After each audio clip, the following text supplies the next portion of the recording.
it sure is nice to come home at the end of a long day and enjoy a podcast. But you know what makes the experience that much better? Relaxing with a few puffs of smoke from my McQueen pipe.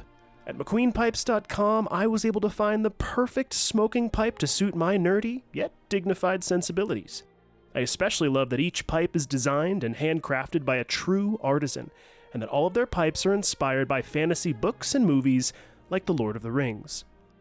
Being a bit of a hobbit myself, my pipe is called the Barrel Rider, but they've also got pipes for wizards, rangers, dragon riders, or even goblins. If pipe tobacco isn't your thing, no worries. McQueen Pipes has got you covered with attachments for vaping or even cannabis. Head on over to McQueenPipes.com and use the code BIOGRAPHERS at checkout to receive 15% off of your entire order. Go ahead, treat your nerdy heart to something you'll cherish and enjoy your podcast listening experience in style with a McQueen pipe. That's Mac like mac and cheese and Queen like the band. McQueenPipes.com and use the code BIOGRAPHERS at checkout for a 15% discount on your whole order. Cheers, everyone, and happy podcasting.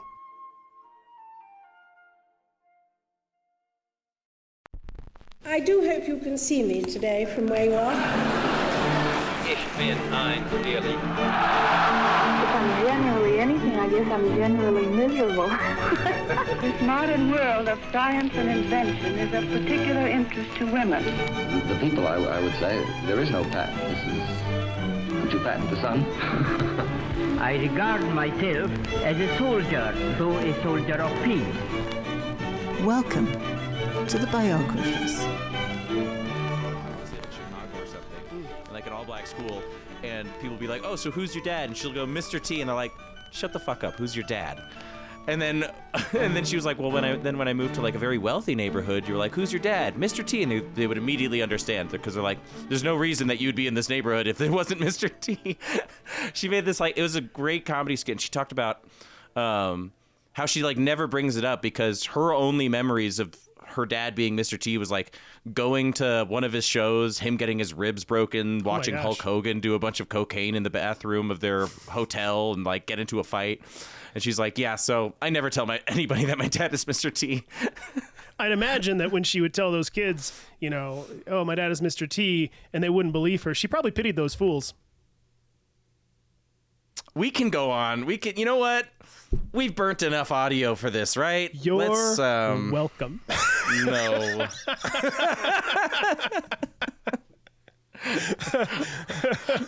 It's like, I've said this many times before, it's like Pete Holmes' dad, who Pete Holmes says, when he tells a joke, if you laugh, great. If you don't laugh, even better.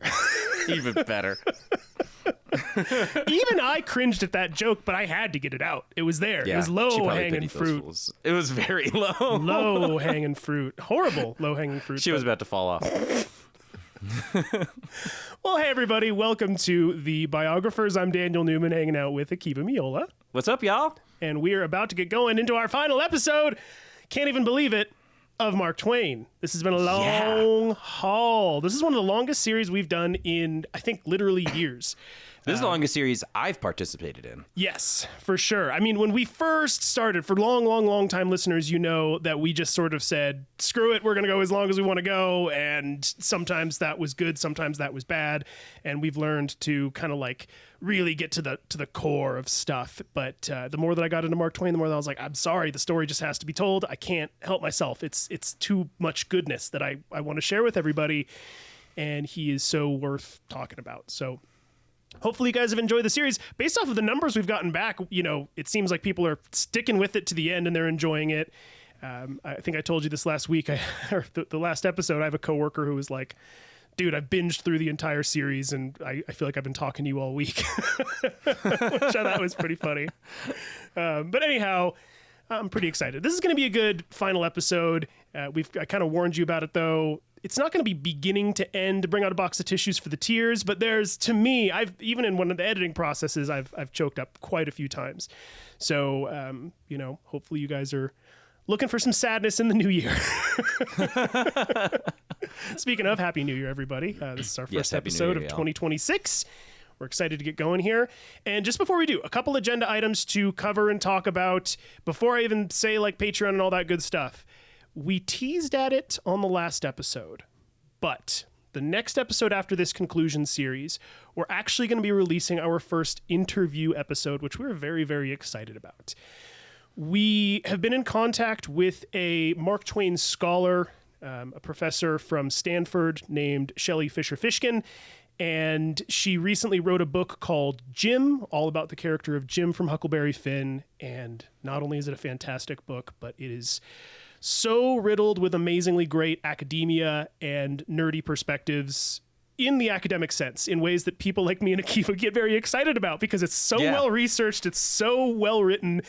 And we're going to be having a full conversation with Professor Fishkin about not only Mark Twain, but about Huckleberry Finn and the character specifically of Jim. All things in that regard. We're very, very, very, very, very, very excited. So that is going to be our next episode, which is why we pushed out episode 9 into last year, just before Christmas, or I think actually it released just after Christmas, when the initial plan was to have that in the new year. So we want to make sure we had room for everything. So hopefully y'all are looking forward to that. We totally are. We're very, very excited. Yeah. If you are interested in cultural anthropology, in race history and ethnic studies, and of course, Mark Twain, which if you've gotten to this episode, you most certainly are at least somewhat interested, you're going to absolutely love our interview with this author. I'm really stoked. This is like one of our first like big league interviews where we get to talk to somebody who's extremely relevant to one of our characters. I mean, yes, she has awards named after her.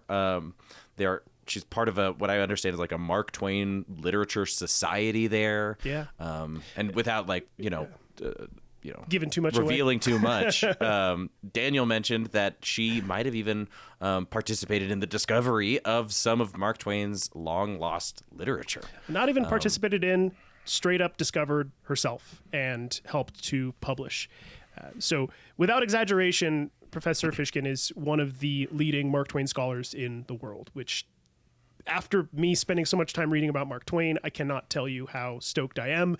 Yeah. To talk to another human being who could probably talk about Mark Twain as much as I could talk about Mark Twain. I apologize to all of my friends and family who, when I get going onto Mark Twain, I can see their eyes glaze over sometimes. But it's just, I love the guy. He's just absolutely fascinating, and he's like my spirit animal. So anyhow, so that is going to be 2 weeks from today is when that episode is going to get released. Then we're going to have an episode of Office Hours, and then it is going to be the start of Akiva's next series. We will keep that secret on who he's doing until the very end of this episode. For anybody that doesn't know that, that's what we do. At the end of our current series, we reveal the next series. So stay tuned for that at the end of this episode. So just before we get going here, again, like always, if anybody is out there enjoying the show and you want to give us some support, you can do so by going to our Patreon page, patreon.com/thebiographers. And if you're feeling so kind as to give us a review somewhere, or even just share the podcast with one of your friends, like, hey, this is a good one, please go and check it out, and give us a review and send it to your friends and share, because you're cool like that. All right. Are you ready, my friend, to get going into our Let's final feel Mark Twain conclusion episode of Mark Twain, part 10, which is crazy. Yeah. This has been like a season of my life at this point, going through Mark Twain with you. Yeah, it has. And this is, so back in the day when we did longer form episodes, the longest series that we've had up to this point was, I want to say, the not anymore long lost series of Queen Victoria, which is now on our YouTube page. That was 8 parts long. So this one is 10. Wait, how long was Mabel Dodge? 5 or 6, I think. No. I think so. In my head, Mabel Dodge was way longer. Huh. Well, I could have sworn. Because I think each episode was like 2 hours. The episodes were longer. So, yeah, okay. So it was like 12 standard episodes. Exactly. Okay. But yeah, so this is technically our longest sort of release period of episodes. But anyways. Mm-hmm. All right, well, let's get going into Mark Twain part 10. So last time, we saw the downturn of Sam Clemens' life. Book sales weren't great, and all of Sam's investments were a bust, none greater than the Page typesetting machine. But with the help of a new, insanely wealthy friend named Henry Huddleston Rogers, Sam did manage to avoid utter financial ruin, but he still had a massive amount of debt that he was obliged to repay. Also, Huddleston, that's a very rich sounding name. It is. Henry Huddleston, like that's a rich name. And dude, I gotta tell you this. Okay, this is so cool. Yes. So now, I do want to say really quick before we move on, I'm not sure how I missed the connection, but Sam's friend, Henry Huddleston Rogers, was the grandfather of a woman named Millicent Rogers. Now, longtime listeners of the show might know that name, as Millicent Rogers was a fashion icon and jewelry designer who, for quite a while, lived in the town of Taos, New Mexico. She was not only friends with Mabel Dodge Luhan, but also had an affair with none other than Ian Fleming. What? Oh my God. And the reason that I went, what? Was that when I was down, for people that don't know, I was down in Taos, New Mexico for the holidays. And I actually went to the Millicent Rogers Museum that was founded by her son back in, I want to say it was the 60s. And when I got there, I was reading through like the little excerpt about Millicent Rogers' life. And she's like, she was the grandson of the oil tycoon Henry Huddleston Rogers. And it was like dynamite went off in my brain. I was like, How does Mabel Dodge, she is the Kevin Bacon of history, of American history at least. That's what I'm saying, dude. Like, how is she so connected? It makes no sense. It's wild. It's one of those weird ones where like it keeps happening. She was even connected to Da Vinci, right? Because didn't she know one of the Medici's, right? She did. The last Medici, she knew. Yes. I can't remember what his name was. Highly debated last Medici, but yes, last Medici. And she was indirectly responsible for his own demise, if you remember. Yeah. Because he was gay, and she knew that, and there was a social situation. Anyways, we're getting very derailed. If you're interested in all of this information, go listen to this series on Mabel Dodge Luhan. It was the very first series we ever did here on the Biographers. She's a crazy one, and she is connected to absolutely the patron everyone. saint of the Biographers for some reason. It's wild. But anyways, I just thought that was crazy. I went to the museum and was like, completely oh my gosh. crazy.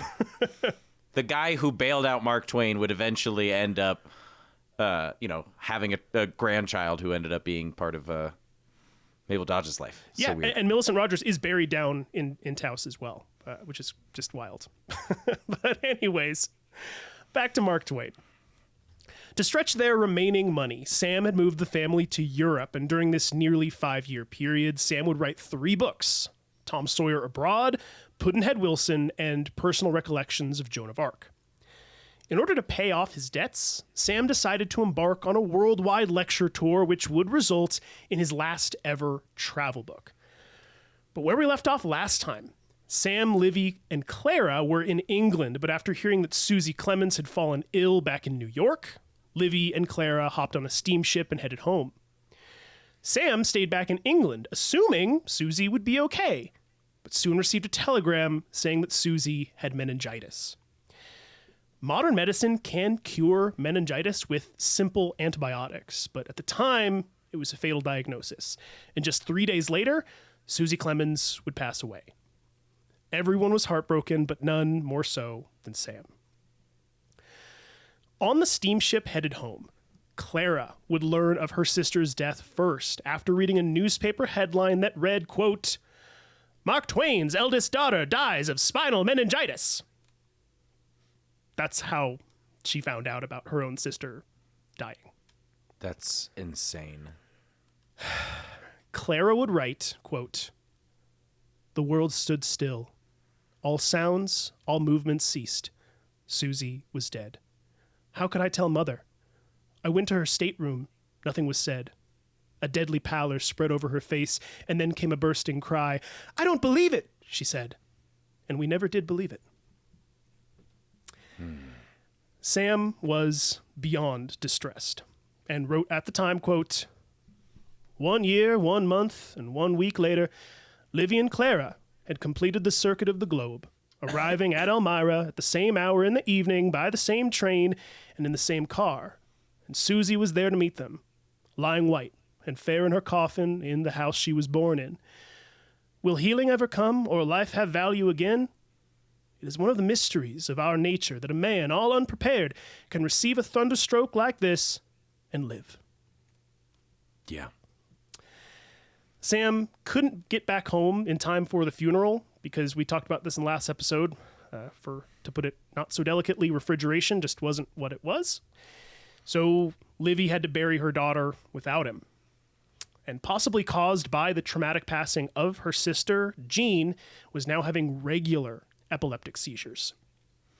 If you recall that from the past few episodes. Yes, I remember well. she did have epilepsy, yeah. Now, after the funeral, Livy, Clara, and Jean came back to England, and grief hung heavy in the air. Clara observed her father's anguish, writing, quote, "Father's passionate nature expressed itself in thunderous outbursts of bitterness shading into rugged grief. He walked the floor with quick steps. There was no drawl in his speech now." Which is a very, very telling thing, because that was one of the things he was the most famous for. And I almost liken it to Larry the Cable Guy. For anybody who's seen him in an interview when he doesn't have his character on, he's just like, yeah, and so I got called by Pixar to do Mater, and it changed my life, and I love those guys. And then when he's being Larry, it's, hi, how you doing? And he goes into the sort of face. It feels very reminiscent of that, where he could turn it on and off when he wanted to. He almost never chose to turn it off, though. And at this point, when he was so grief-stricken, he had nothing in him to be himself anymore. I kind of find it similar to like when Jim Carrey, I think everybody knows this, so having Jim Carrey having that like crisis of identity where Jim Carrey stopped acting like Jim Carrey for people. And you're like, oh, wow. Like you are in such a bad place now that being yourself isn't even worth it anymore, because what's the point? Yeah. Yeah. He went through a crazy, crazy bout of depression. Yeah. Now, Livy wasn't much better either, and had lost interest in pretty much everything. Among the only things that kept Sam going was work. He was determined to finish his book about the past year's globetrot. It would be the first book he would ever write from beginning to end without stopping, and it would eventually be titled Following the Equator. But his biggest achievement happened later that year after learning that Helen Keller had been accepted to an all-women's extension of Harvard University called Radcliffe College, but didn't have the money to attend.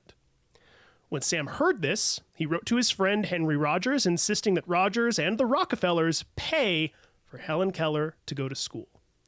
And amazingly, they did. So, indirectly, Mark Twain is responsible for Helen Keller's college education. Wow. Kind of cool. Huh. We got to touch on Helen Keller at some point, because I do not know basically anything about her except for the fact that she was blind and also deaf. Yeah. And that's all I know. She's on my list, but I want to pause from this period of history for a little bit. Yeah, same. But she's on the list because I think it would be a really fascinating examination. Mm-hmm. But beyond that, Sam was just a shell of himself. He would write in his notebook at the time, quote, "We are nothing but echoes. We have no thoughts of our own, no opinions of our own. We are but a compost heap made up from the decayed heredities, moral and physical. She was a poet whose song died unsung. Of the demonstrably wise, there are but two, those who commit suicide and those who keep their reasoning faculties atrophied with drink." So he drank a lot. But in the following July, that next year, they had grown tired of England and decided to move to Vienna, Austria.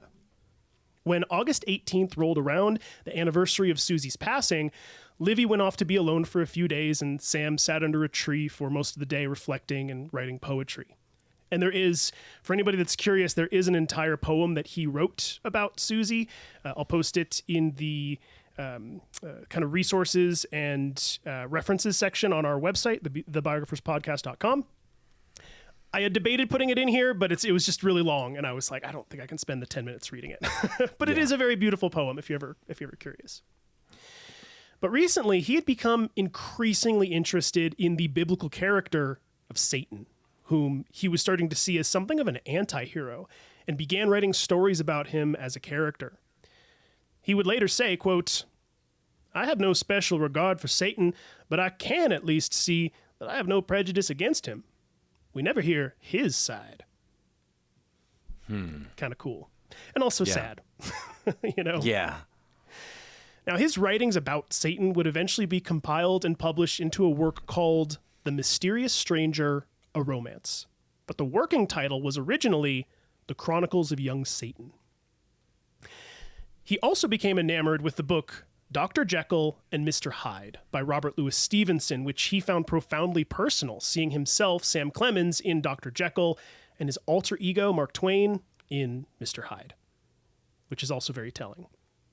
Yeah. In November of 1897, Following the Equator was published, and for the first time in a long time, sales were decent, and the royalties Sam received went far in paying off his debts. Collections also started being published of his most beloved books, namely Tom Sawyer and Huckleberry Finn, which helped as well. Mark Twain had grown increasingly uninterested with the world, but ironically, the world was becoming increasingly interested in him. At one point, a distant cousin of Sam's fell ill, and newspapers mistakenly caught wind that Mark Twain was dead. When a reporter showed up to Sam's house to ask how he was, he responded with one of his most famous lines of all time, saying, quote, "The report of my death was an exaggeration." It was literally a headline of a quote. People around the world soon began saying it to one another regularly, and it became one of the first modern examples of a meme. I guess that is kind of true, huh? So it would be this thing where so like, let's say you and I, Akiva, back in the day, we're supposed to have dinner together, and you were late by 20 minutes or something like that, and you showed up, and I'd be like, Akiva, you said you were going to be here at this time. You would have responded, "The report of my death was an exaggeration." You see what I'm saying? Like, yes. It was this sort of retort. I hate to say, there's a 2-number combination phrase that the kids are saying these days, and I'm not going to say it here because it's going to make a lot of people upset, but you know what it is. Yes. And it's not that, but it's close, right? Yes. It's a catchphrase, basically, that's like spread everywhere. And would be used at all different, not even appropriate moments. It was that thing of like, you like get a the meme. correlation. It was literally a meme. Yeah, where it's like, it doesn't actually have to make sense. You can just like put it out of context, and it's still funny because people know the reference. Exactly. So I just thought that was kind of insane. That's crazy. Now, the Clemens family would live in Vienna for some 20 months, and for the most part, they were treated like royalty. They were invited to balls, they dined with dukes, and sat in private boxes as they watched Johann Strauss conduct the Vienna Orchestra, which is awesome. But teeming under the surface of Viennese culture was a turbulent wave of both pro and anti-Jewish sentiments. Ooh, yes. We talked about this off air. My biological father sent me a message talking about the history of this, and I'm excited to see this ironed out. Now, we talked about this in our series on Franz Liszt a little bit, but throughout the mid to late 1800s and beyond, anti-Semitic sentiments had been steadily increasing in Europe. But in 1894, the simmer would rise to a steady boil after an event known as the Dreyfus Affair. Now, briefly, in 1894, a French captain named Alfred Dreyfus, who was Jewish, was wrongfully convicted of treason for sharing French military intelligence and subsequently sent to a penal colony called Devil's Island in French Guiana. Sounds nice.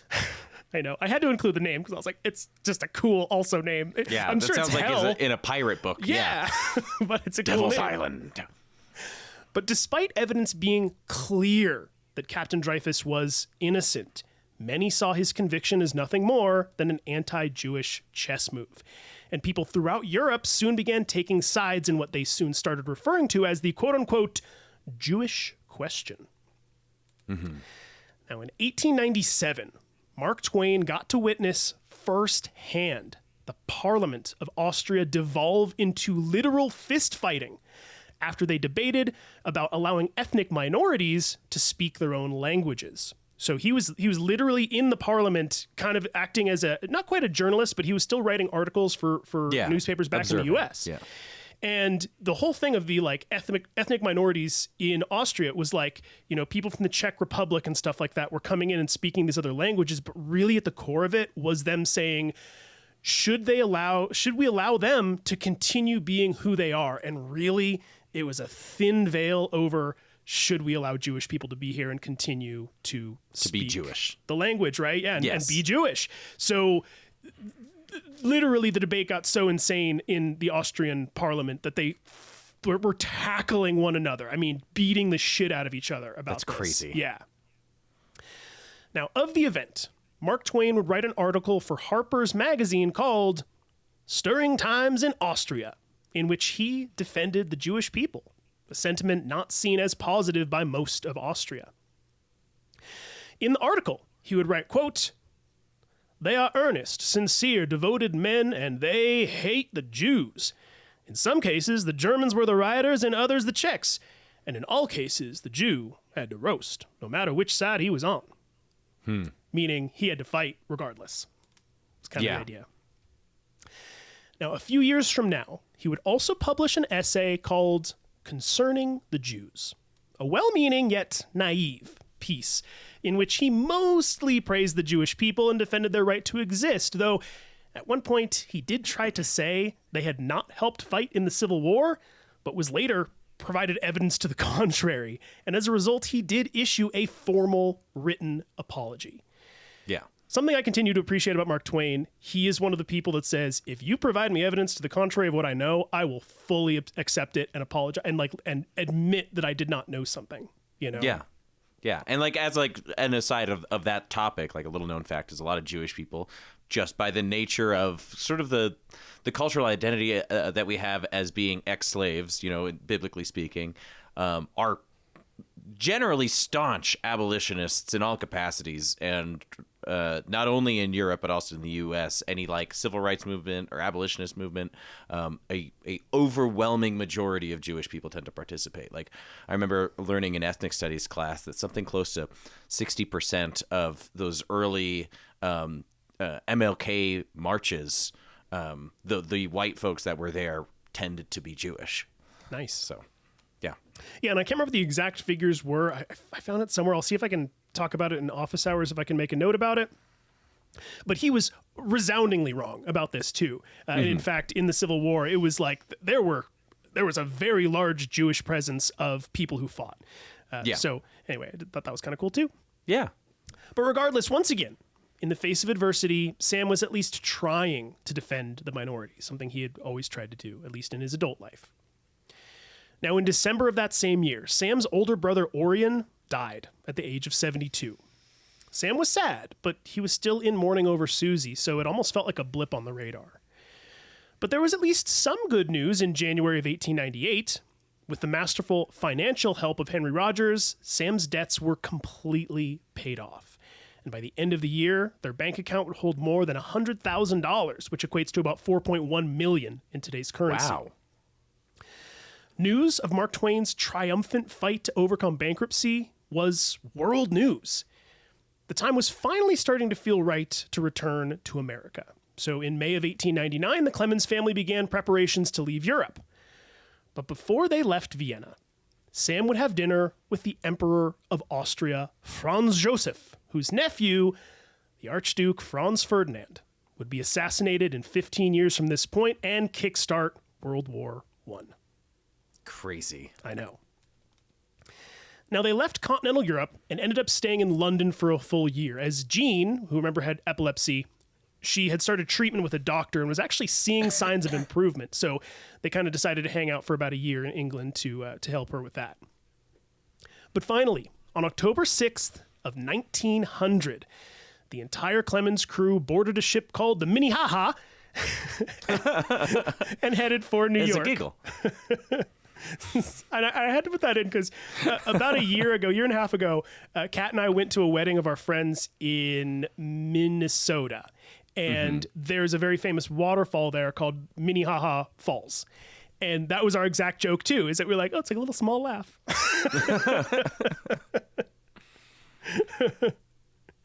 But again, they were headed back for New York. This was in October of 1900. They had not been back in the States as a family since 1891. Oh, wow. So they've been out of the country for like almost a decade now. Yeah. A lot of people kind of, like Mark Twain scholars, kind of see this as the self-imposed exile, because Sam was so embarrassed about the state of his affairs that he was like, I just can't face American society, kind of a thing. So that's kind of how they describe it. Now, a massive crowd gathered in New York Harbor to greet the legendary Mark Twain, and front-page newspaper headlines everywhere joyously announced his return. It was like the long-lost Prince of America had finally returned. America had missed the old devil and viewed his determined resolve to pay off his debts as heroic. He was welcomed back with open arms and was soon being asked to host speaking engagements and attend parties as a guest of honor. In December of 1900, at the Waldorf Astoria Hotel, he would even introduce a young English reporter by the name of Winston Churchill. Whoa, huh? Wait, Winston Churchill, first of all, was a reporter at some point? He was a reporter, yeah. Huh.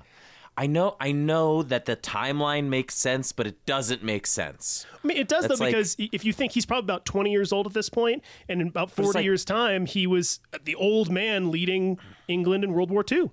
I guess that's true, yeah. You know what I mean? Yeah, it just feels like Peaky Blinders and, like, the Wild West are coming together in a weird way. But it I is. guess, yeah, there's overlap. It 100% is. So, yeah, this was at the Waldorf Astoria during, like, a speaking event. I think it was to actually honor reporting. And what year was this? 1900. You know who would be living in the Waldorf Astoria currently? Yes. Okay. And I do have a section. We'll talk about him in a little bit. Yes. But during this speaking engagement, Mark Twain would say of Churchill, quote, Mr. Churchill, by his father, is an Englishman, and by his mother, he is an American. No doubt a blend that makes the perfect man. Now, he was the toast of New York, the ambassador of culture, and the family soon set up a makeshift home along Fifth Avenue in Manhattan.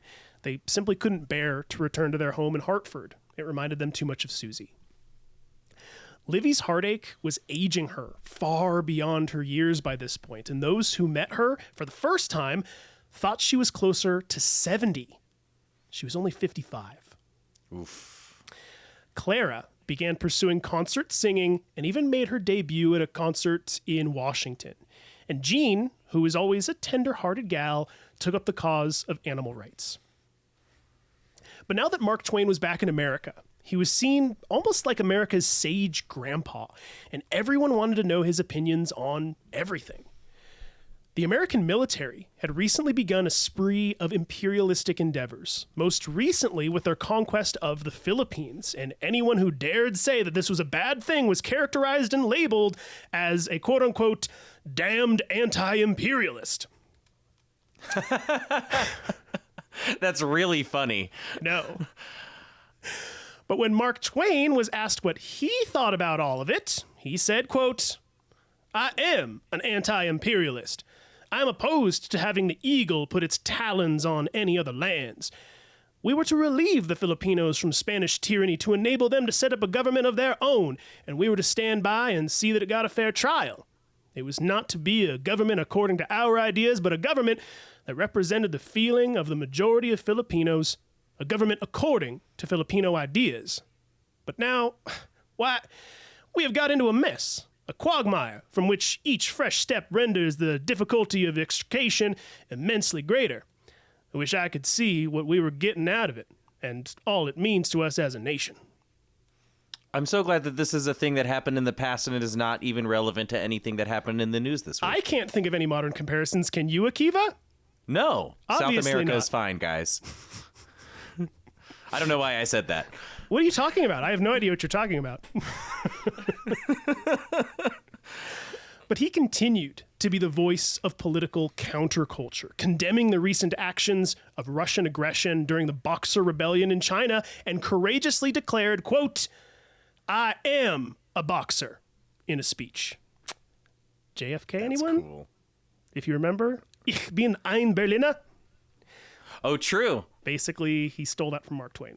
Straight up. Pretty cool. That's sick. Now, those who opposed war and America's increasing hunger for imperialism finally had a voice who could eloquently explain and condemn the actions of pro-imperialists.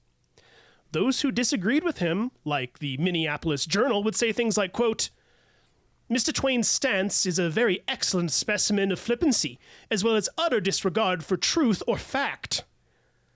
In other words, fake news. Yeah, go shove it. Go shove it.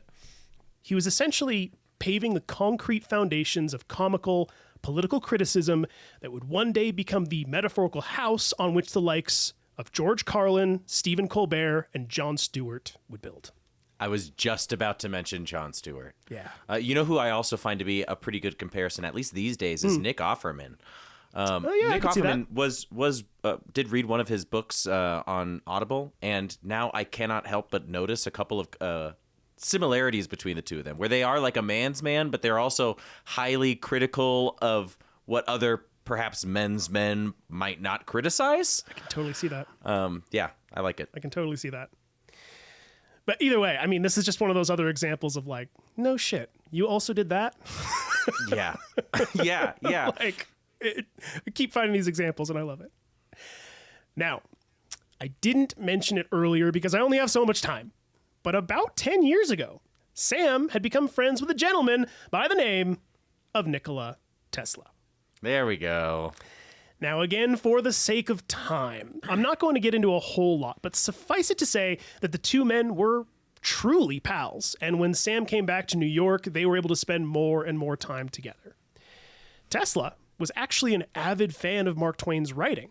As in the 1870s, when Tesla faced a life-threatening illness, he read tons of Twain's work and would say that his writing was, quote, so captivating as to make me utterly forget my hopeless state. Pretty cool. I remember that, yeah. Now, Sam was an equal admirer of Tesla's work and was known to stop by his workshop often just to see what kind of new tech Tesla had been working on. Now, there are quite a few photographs of Twain in Tesla's workshop, and one standout story involving Twain, a vibrating oscillator, and constipation. But if you want to hear that story, you'll have to go back and listen to Akiva's excellent series on Nikola Tesla. That was so good. You know, now knowing Mark Twain, that story is just all the more richer. Right? Really, it is so hilarious. And it's also great to think about their friendship because I mentioned this at the end of the Tesla series, when Tesla's beginning to sort of lose his mind, things are slipping. He's like 90 years old, by the way, and also has incurred 7 bajillion X-rays worth of X-ray radiation at this point. So give him a break, but whatever. He was going a little nuts.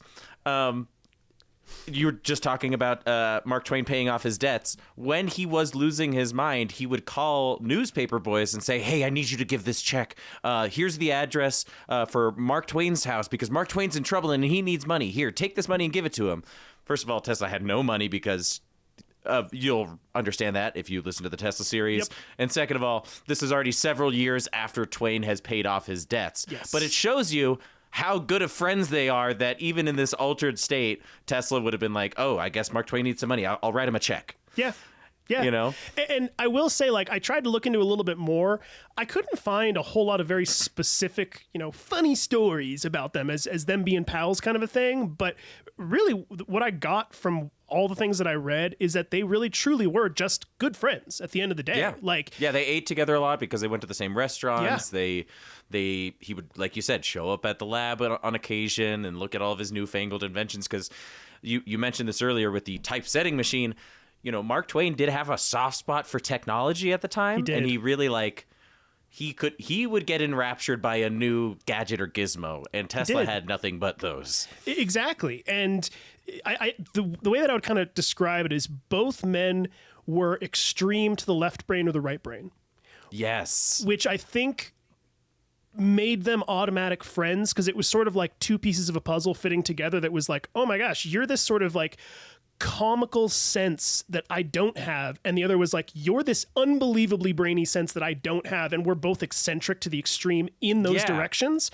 And I think that they automatically just like peas and carrots fit together. You know what I mean? Yeah. So, which is why I think there's not a ton of like hilarious stories. I'd be willing to bet money, you know, Mark Twain was cracking up Tesla on the regular, Yes. but nothing that was necessarily as funny as the kind of the vibrating oscillator story that you had shared in your series.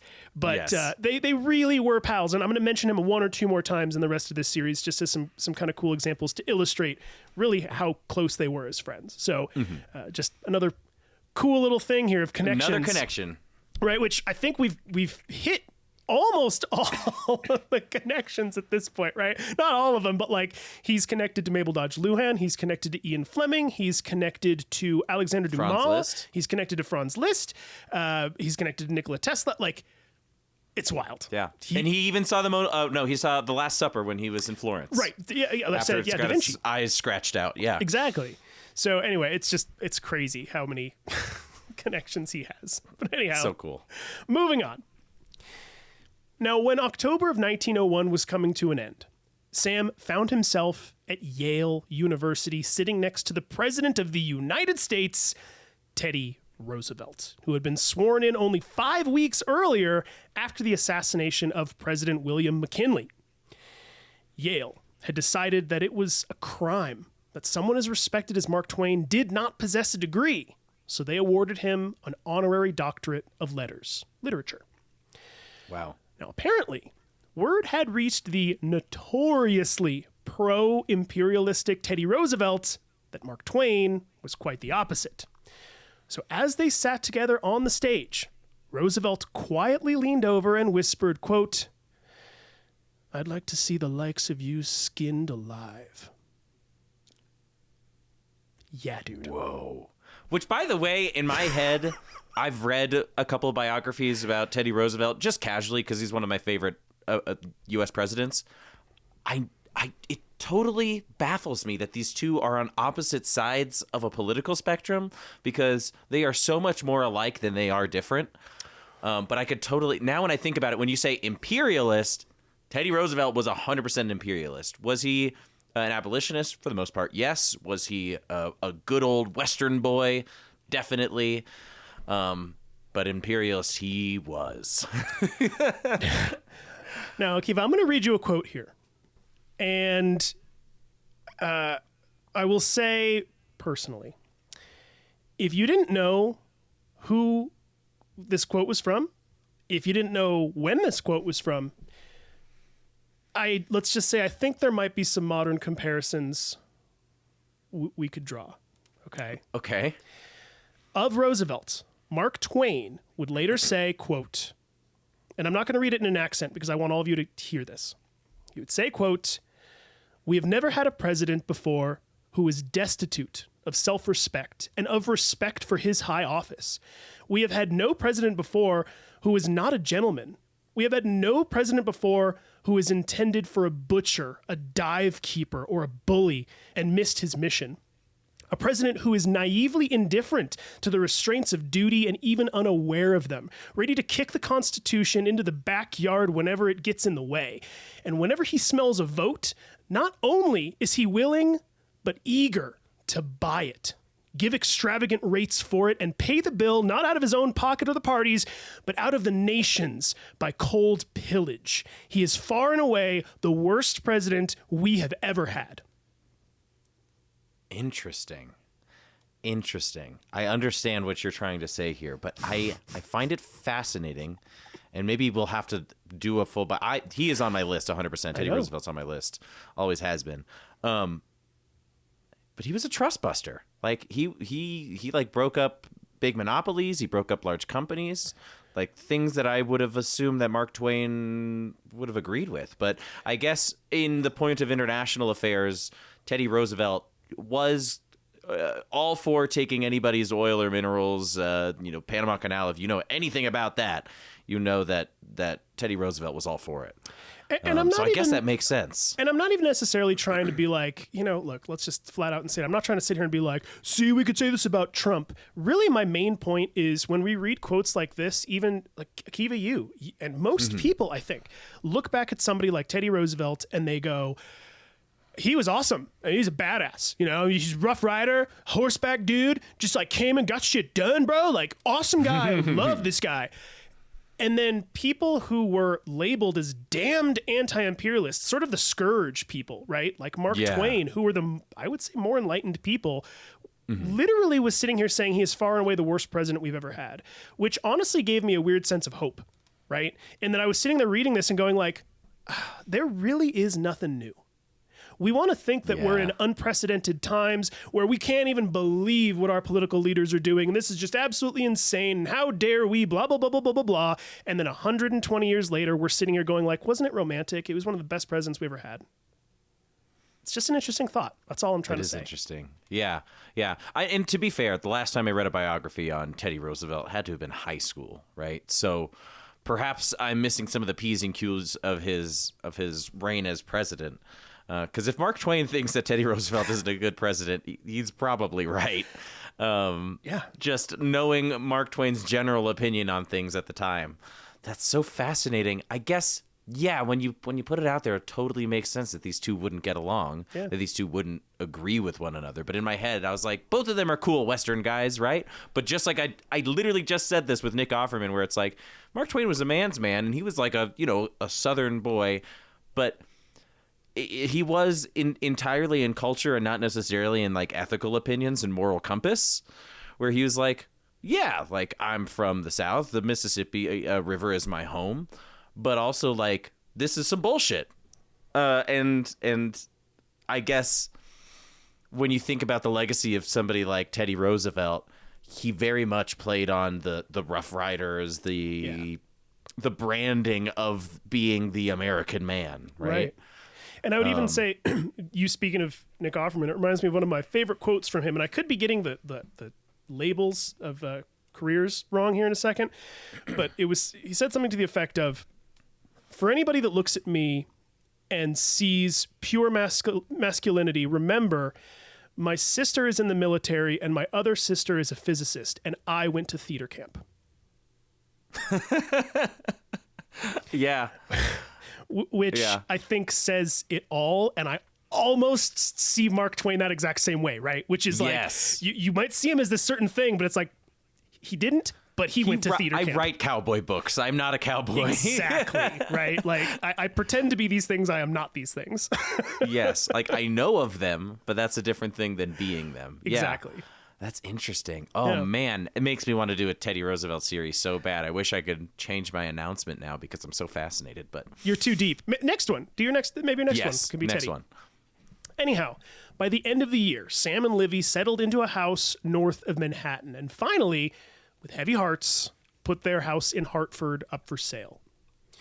By this point, most of his books were considered classics, and though he was earning somewhere between $60,000 and $100,000 a year in royalties, that's about $2 to $3.5 million in today's currency, it still wasn't enough to keep their old house. And besides, it was just too painful to live there. In May of 1902, the University of Missouri decided to echo Yale's sentiments by awarding Sam another honorary degree, this time in law.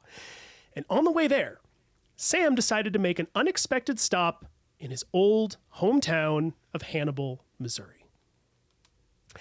Hannibal was now thriving as the railroad system had brought industry and prosperity with it. And amazingly, it was actually Marshall Clemens, Sam's dad, who had ushered in the railroad. So in many ways, his dad was responsible for the prosperity of Hannibal. When Sam arrived, he was welcomed back as a hero. When he checked into his hotel, the desk clerk recognized him and nervously said, quote, "Mr. Clemens, I was born close to your birthplace in Florida and have been in the house where you were born often." To which the still sharp Mark Twain replied, quote, "I was not born often, but once. But I'm glad to see you all the same."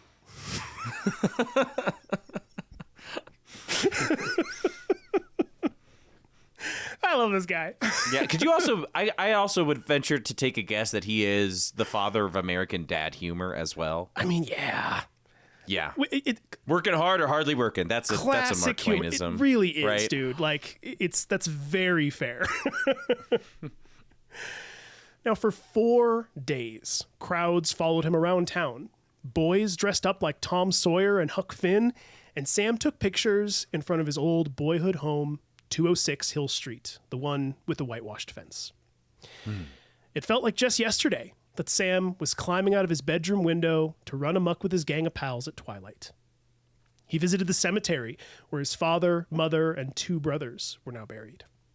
He visited his old church where he'd been assured as a boy that he was going straight to hell. He even met his old crush, Laura Frazier, the real-life inspiration for Tom Sawyer's love, Becky Thatcher.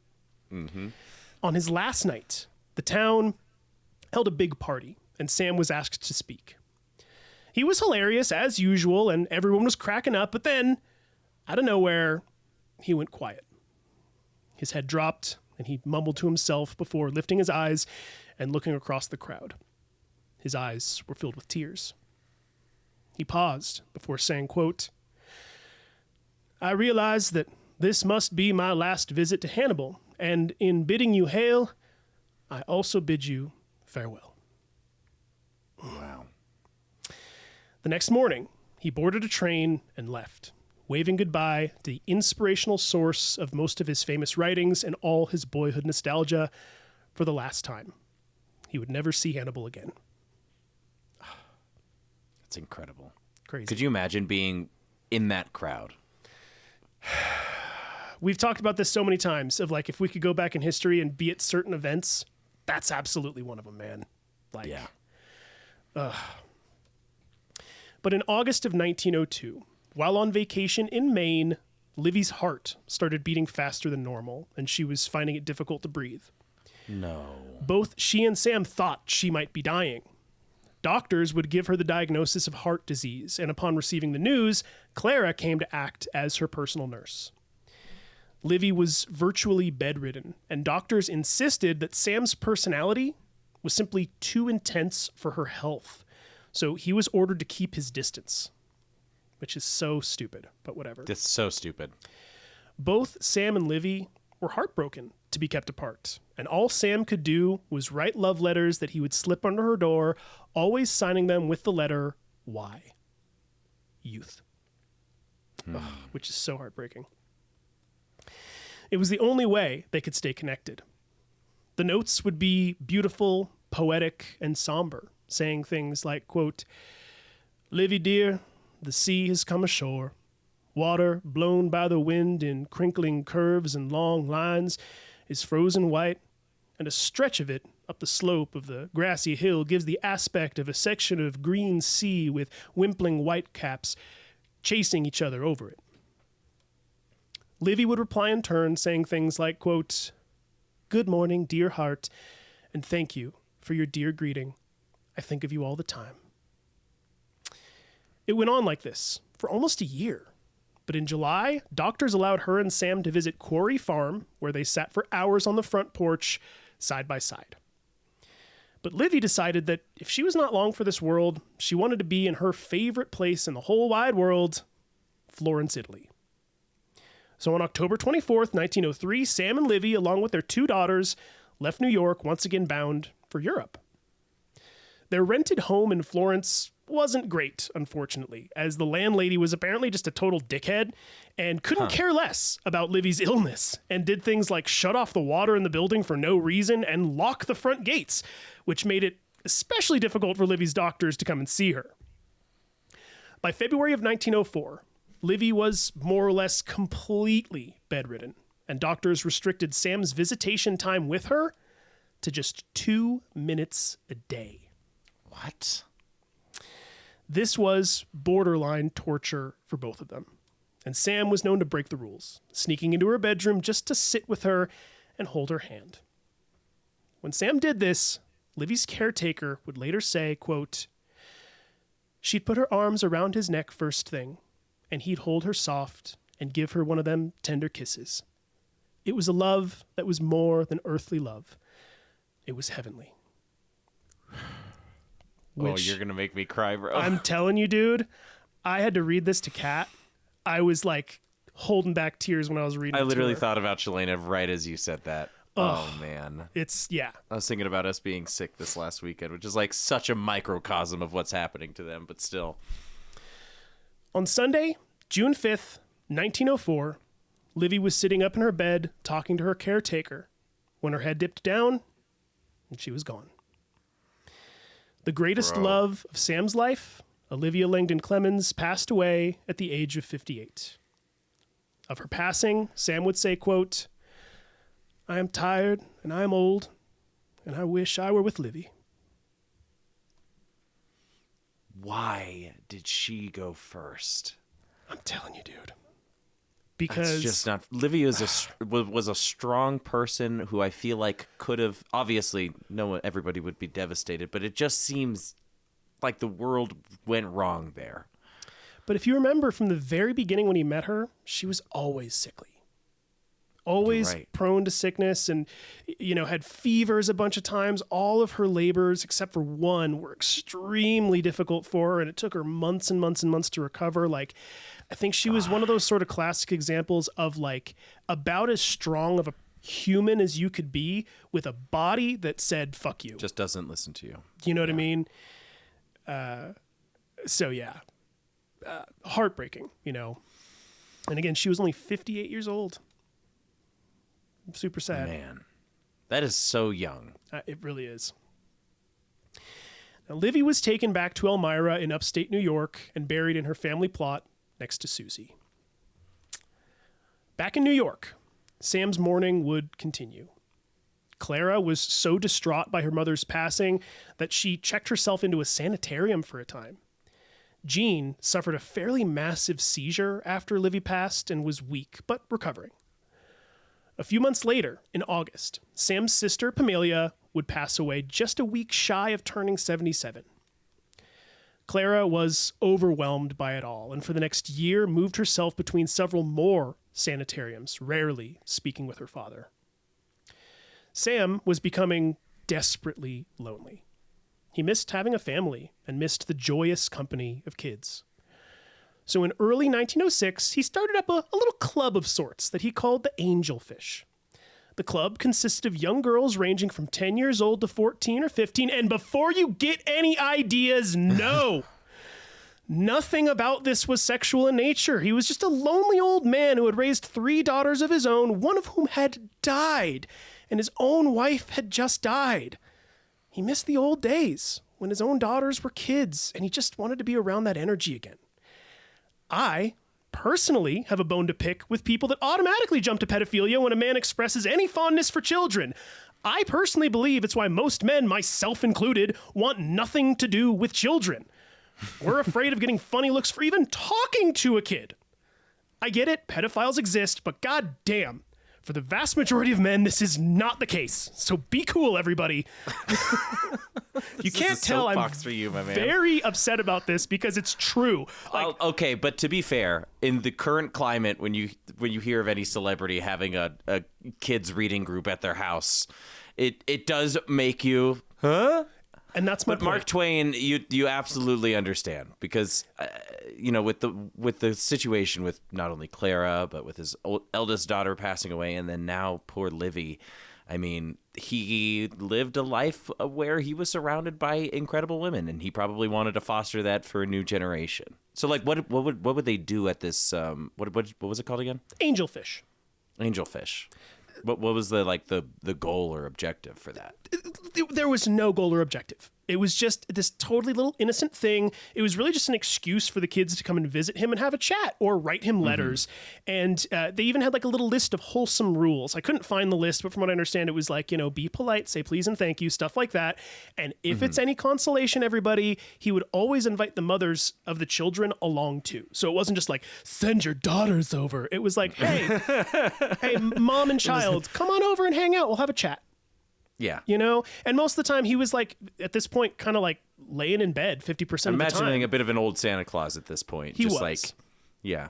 And you can see pictures of one of his last pictures of him laying in bed, and you can just see it. He's just this exhausted old man who, really never heard a fly and wanted company, right? Like, one of his daughters has epilepsy, the other's in a sanitarium, his wife is dead, his other daughter died, his first son died. He just wants to be around some kids, man. I hate final episodes, man. Oh, man. I am distraught. Oh, trust me, I know. Anyways, though, we can move on. It was also around this time that Sam finished a book he was working on called A Horse's Tale, a fictional story about Buffalo Bill's favorite horse named Soldier Boy, told from the horse's perspective. The short novel would explore the cruelties of war, flawed human justice, and the ethical contradictions that humans carried out on animals. It would be his last fictional novel published in his lifetime. I wonder if it had anything to do with Gene.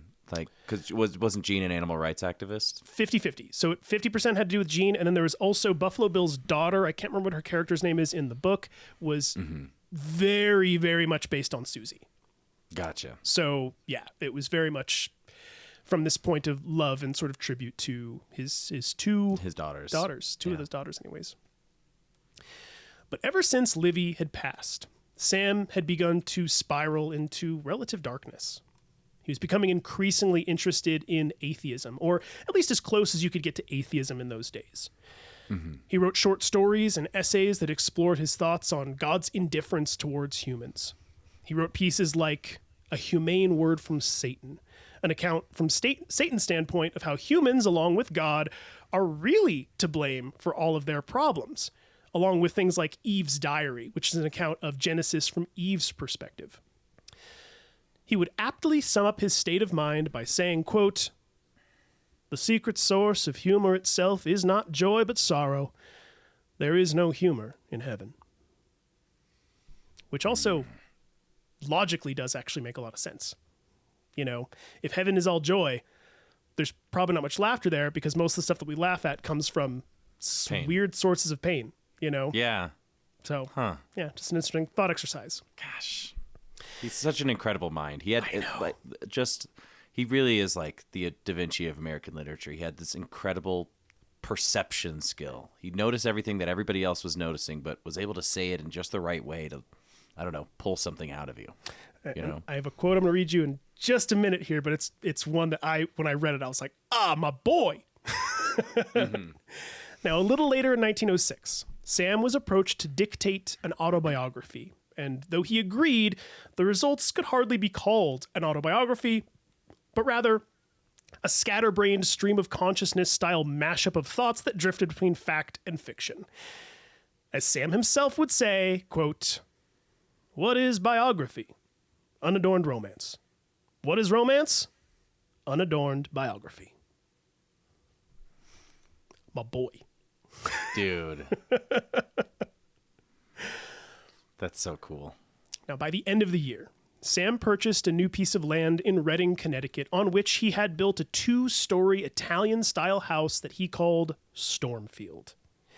It took over a year to build, but he moved in the summer of 1908, and he loved it. In 1907, he almost won the Nobel Prize for Literature, but lost to Rudyard Kipling, who wrote The Jungle Book.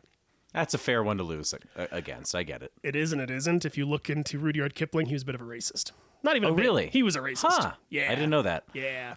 I can't remember the name of it. It's slipping my mind right now. But he basically wrote this short sort of essay. You can't even call it a short novel about how basically, I think it's actually called The White Man's Burden. Oh. And the white man's burden is, in Rudyard Kipling's mouth, we have to take care of people of color. Pretty gross. So yeah, that guy won the Nobel Prize for Literature. Jeez. I did not know that about Rudyard Kipling. Yeah, so yay. Okay, well, poor Twain. But regardless, outside of that, the silver lining was that in that same year, Oxford University in England decided they too wanted to give him an honorary doctorate degree, so he got to travel back to England one last time. And this honorary degree was actually precious to him, and he was known to wear his red graduation robes that he was given often and for no particular reason. So like after this whole thing, he would just like show up to parties in his Oxford graduation robes. That's funny. His social life was among the main things that kept him going. He wanted to keep busy, fearing that his loneliness would lead his mind to places he wanted to avoid. His daughter Clara had grown increasingly cold towards him, and they seldom spoke. He and Jean maintained a really good relationship, though, but her epilepsy was getting worse and worse, which had even started to affect her own sanity. On 2 separate occasions between 1905 and 1906, Jean had tried to kill her caretaker and was sent to a mental hospital. Oh, no. In 1908, Jean went to Germany for treatment, but came back in 1909 to live with Sam at his new house called Stormfield. But more tragedy still. In August of 1908, Sam's nephew, Pamelia's son, whom she had named Samuel after her brother, drowned at the age of 47. Oh, my God. I know, dude. It's Why? ceaseless. Why? 1909 would carry on with Sam spending time in New York, eating at Delmonico's with his friends, including Nikola Tesla, and lounging at his new home in Connecticut, though he was often tired and spent a lot of time in his bed. In October, Clara married her longtime lover, Osip Gavrilovich. It's a really hard name to pronounce. Gavrilovich, I think that's how you say it. Osip Gavrilovich, whom she had met more than 10 years earlier while studying piano in Vienna. And that guy, Osip Gavrilovich, I looked into him a little bit. From what I understand, he was sort of like an up-and-coming virtuoso on the piano as well that never quite got appreciated. But if anybody's into classical music and you're curious, check him out. If you dare to spell his name. If you look up Clara Clemens, you can see there's a link on Wikipedia to who she's married to. Get the spelling there. You got it.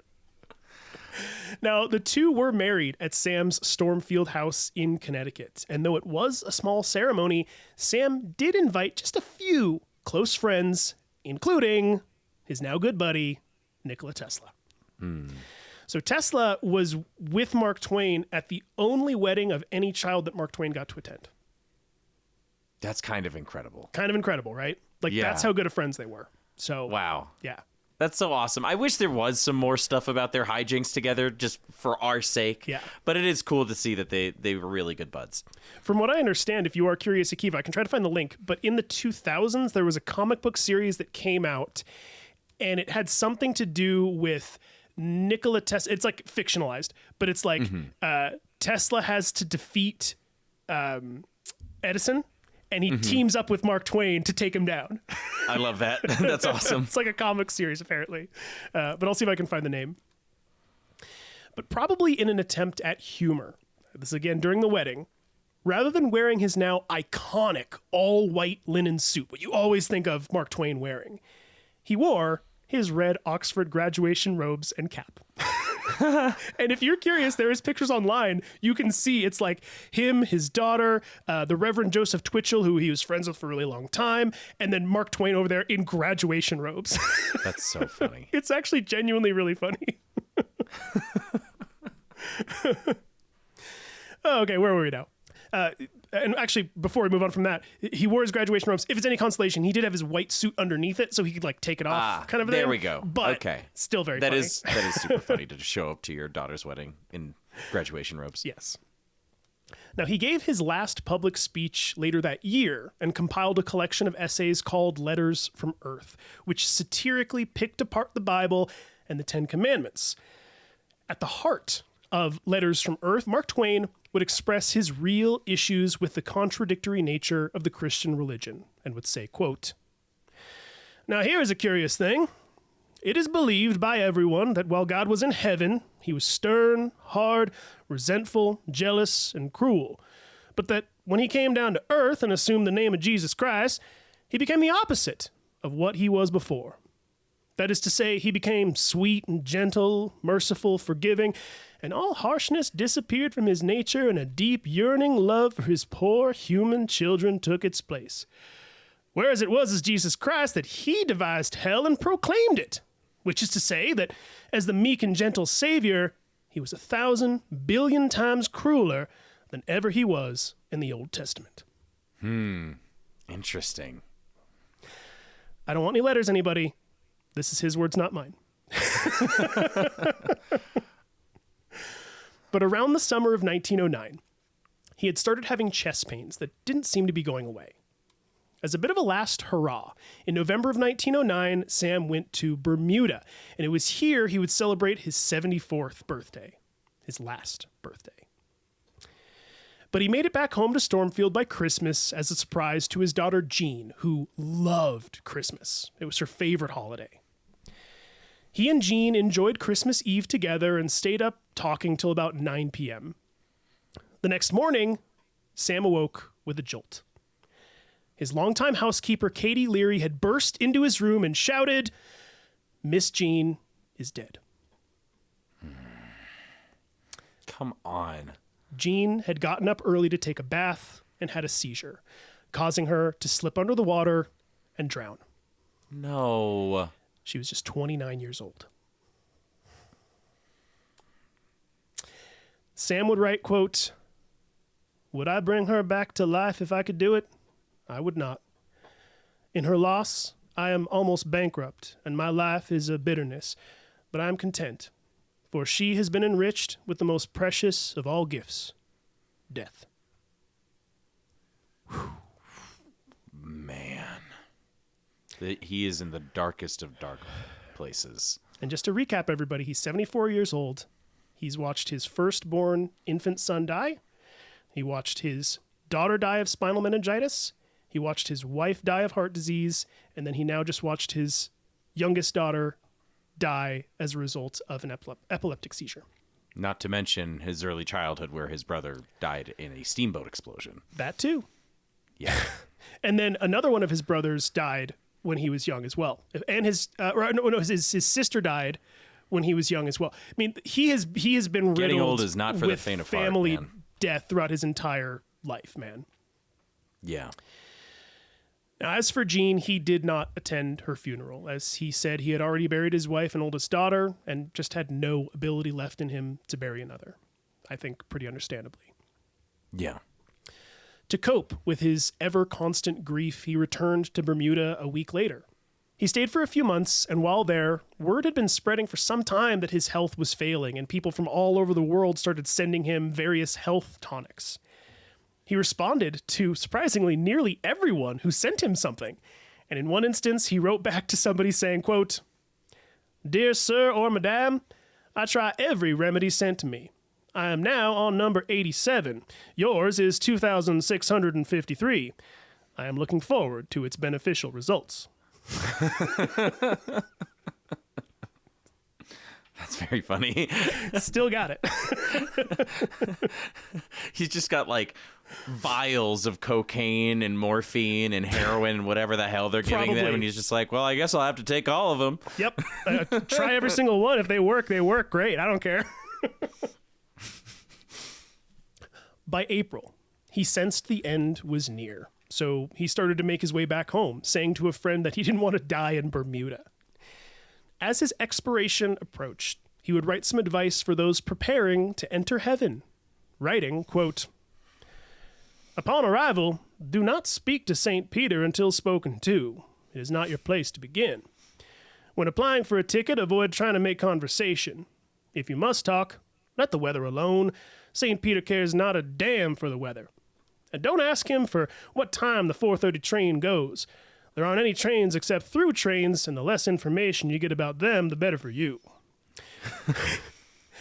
You can ask him for an autograph, there is no harm in that, but be careful, and don't remark that it is one of the penalties of greatness. He has heard that before.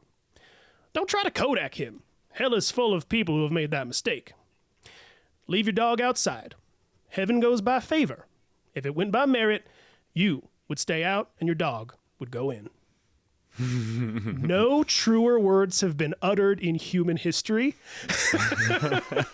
By the way. I love that, man.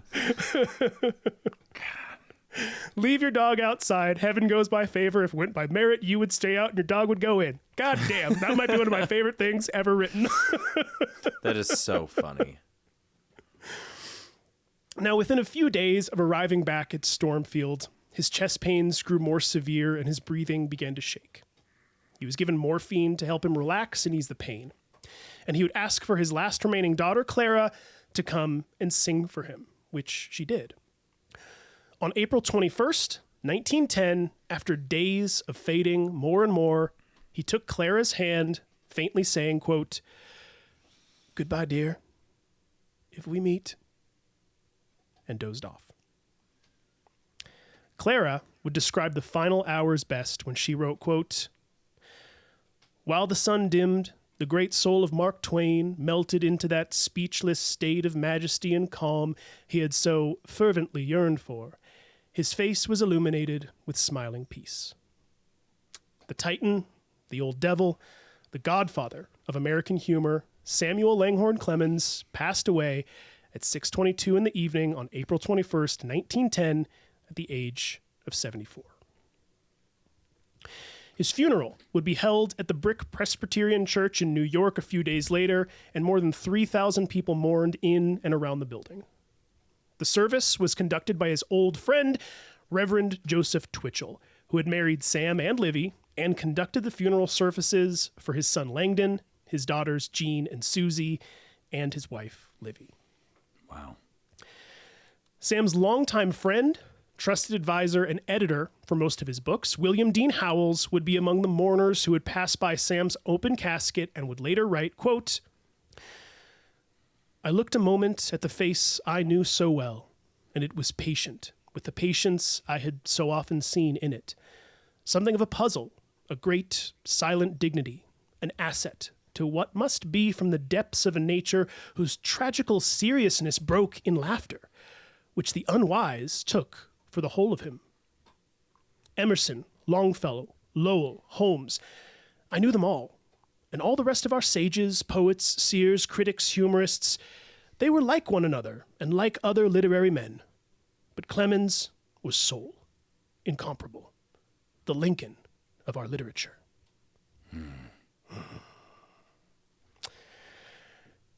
Incredible. And so endeth this chronicle.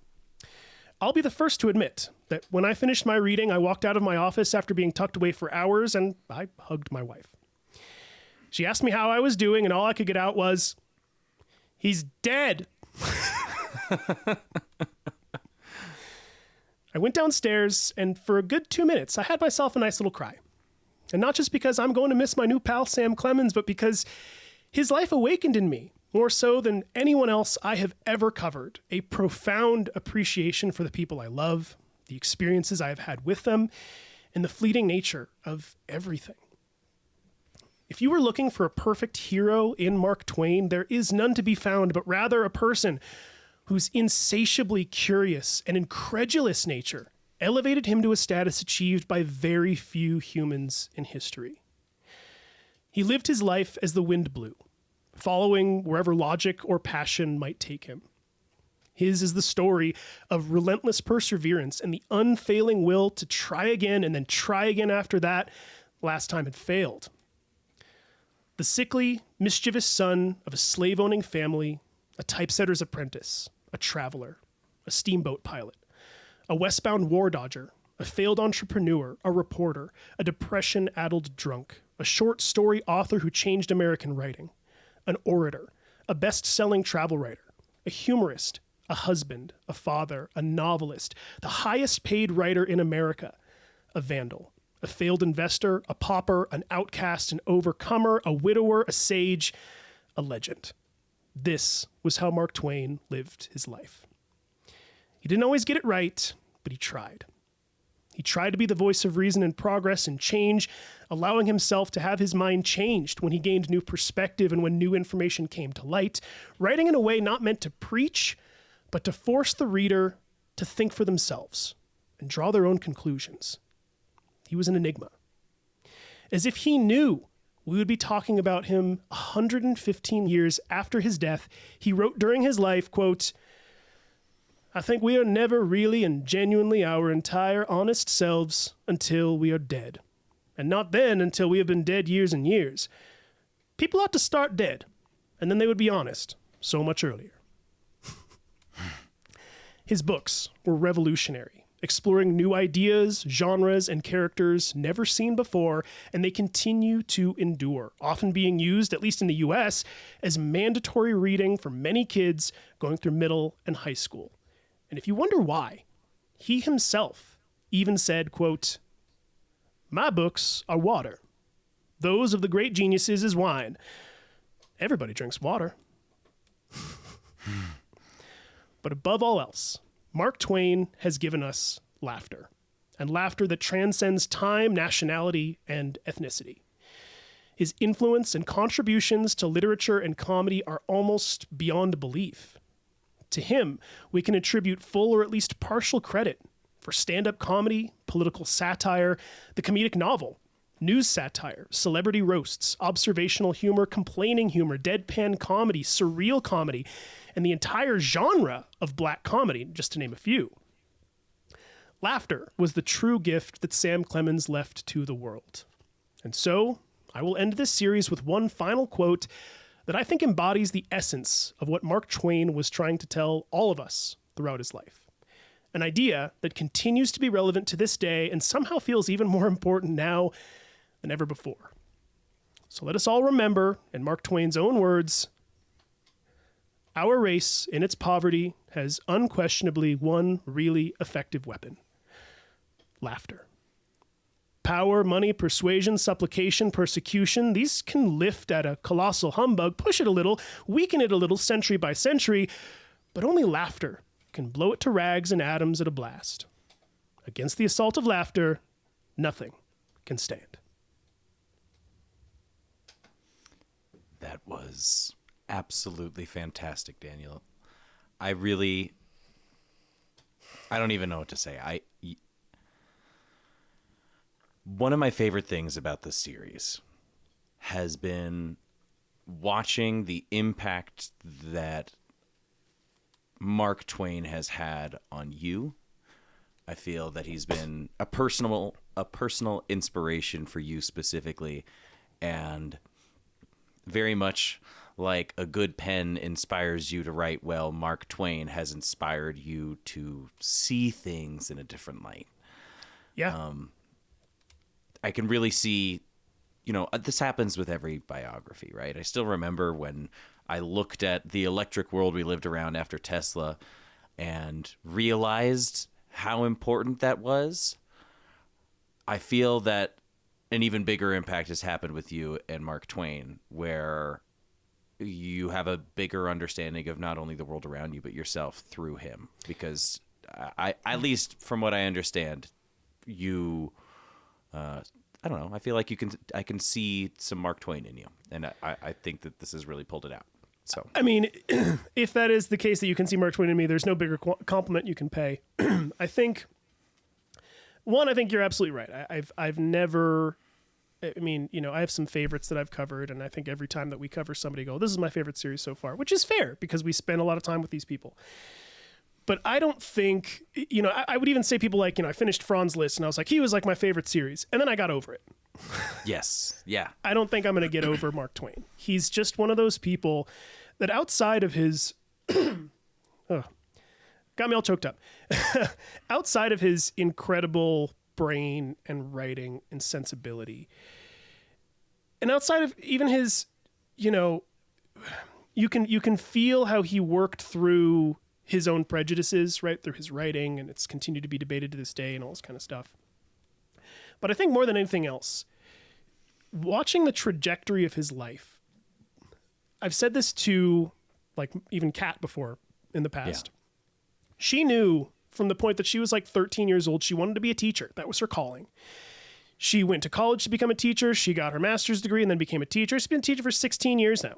Like, from the point she was like 21, 22 years old, whatever it was, when she got to working.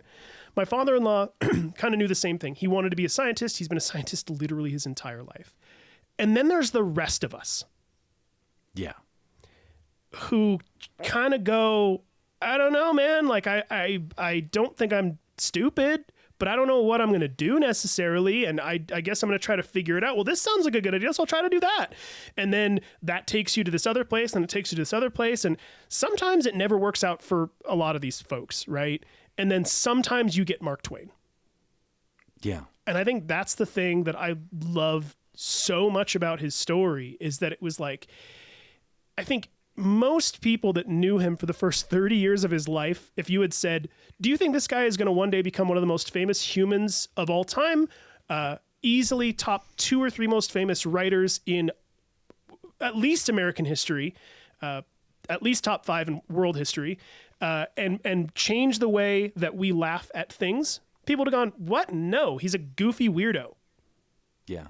And then he said, hold my beer, watch me, And I think from the outside perspective, being able to see the whole breadth of his life in just 10 short episodes, and they really are short when you consider all of it. Yeah. For him, I imagine a lot of it was him just stumbling around in the dark.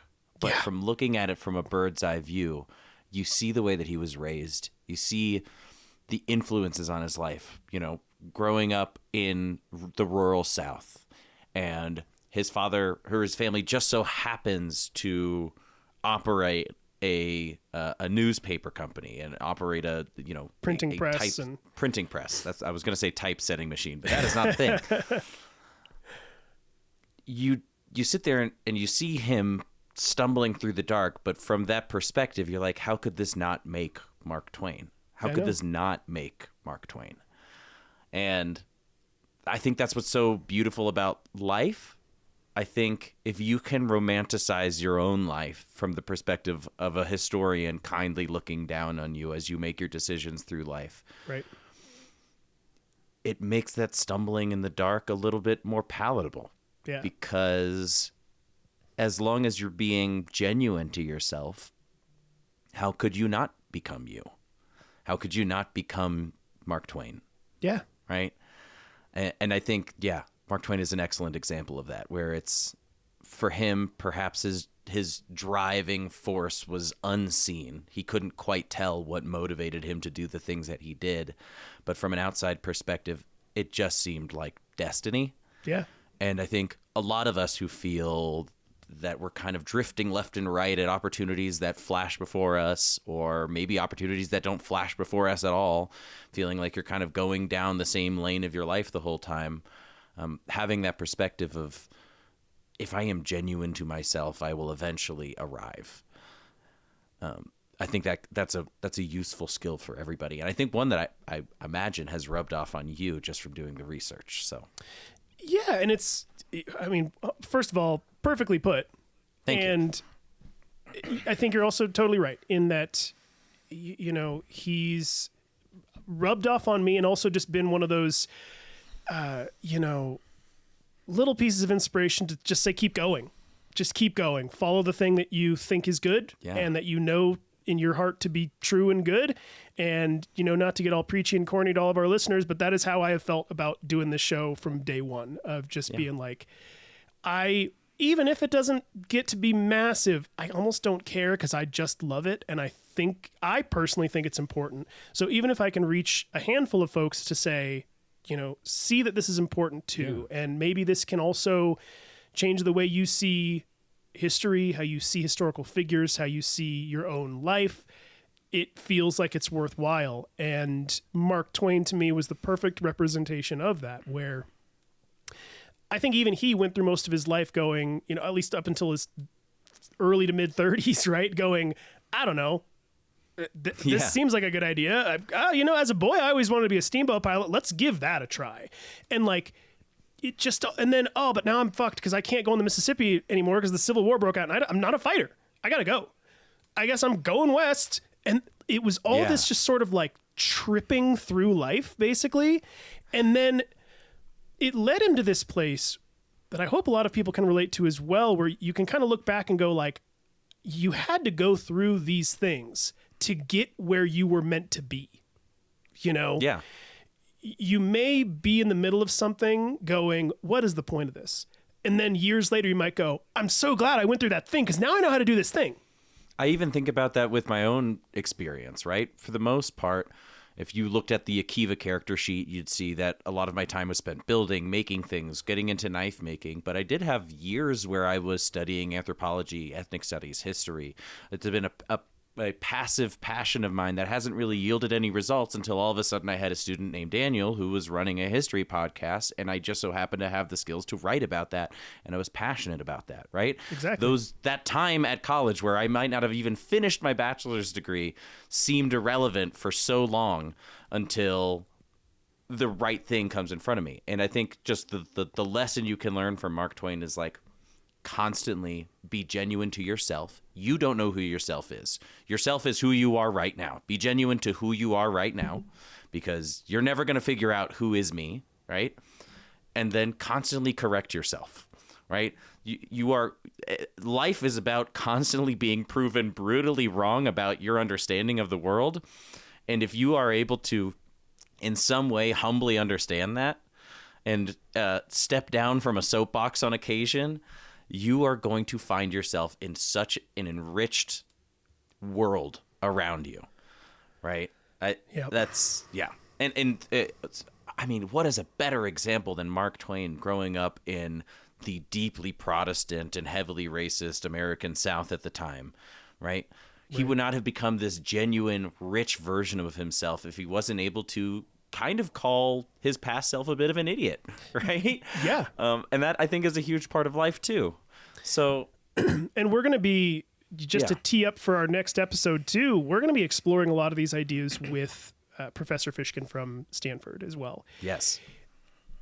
Something that I've continuously, the more that I've read about Mark Twain, the more that I've read his actual work, the more that I feel like I've gotten inside of his brain, the more that I see, like a lot of people like to think, Tom Sawyer, that is Mark Twain. That's his character. He's in the brain of Tom Sawyer. But I have come to the conclusion that most of his main characters, he is them too. He is Huckleberry Finn, and he is also Jim. Yeah. And that there are all these sort of weird little pockets of him, like the character of Jim. We'll talk about this more in the interview episode. Jim is very paternal. He's actually very wise. He's very smart. He's astute. He's cautious. There's a lot of these components. And there's even this aspect where you look at the character of Jim, and on the surface, you might go, oh, this is a joke of a character. But if you look closer, you go, oh, this is weirdly profound. You're actually a very deep person. And I see that in Mark Twain too. You might see him initially as a jokester, and then you look closer, and even that quote that I read from his friend William Dean Howells at the very end is, he says something to the effect of, people saw this humor in him and took that for the whole of him. Yes. And they're profoundly wrong. They've missed 75% of what makes Mark Twain Mark Twain. And exactly. Just like Jim, he is not only incredibly wise and an incredible observer, but also still a product of his time and aware of that. Exactly. Right? And, I personally think that, people like Tom Sawyer, Huckleberry Finn, and Jim, they're almost these three different parts of his own brain that are fighting each other and trying to resolve with one another, and they're always getting in each other's way. Yeah. But also learning from one another at the same time, especially when we consider things like Mark Twain was always obsessed with twins and dual identities, he himself having multiple identities if you consider his other pen names that he had. But anyhow, he's a backwater kid who became... But used that too. You know what I mean? It's Yeah. again, it's a silly comparison, but it's in the same way that like somebody like Jeff Foxworthy, right? It's like he didn't lean away from his sort of Southern side. He leaned straight into it, and that's what made him who he was. And I would say Mark Twain did the exact same thing. So yeah, man, it's been incredible. And now, thanks to you, buddy, I have my lovely little Mark Twain statue up on my shelf behind me. Good. Forever memorialized. I'm glad you like it. Yeah, man, it's dope.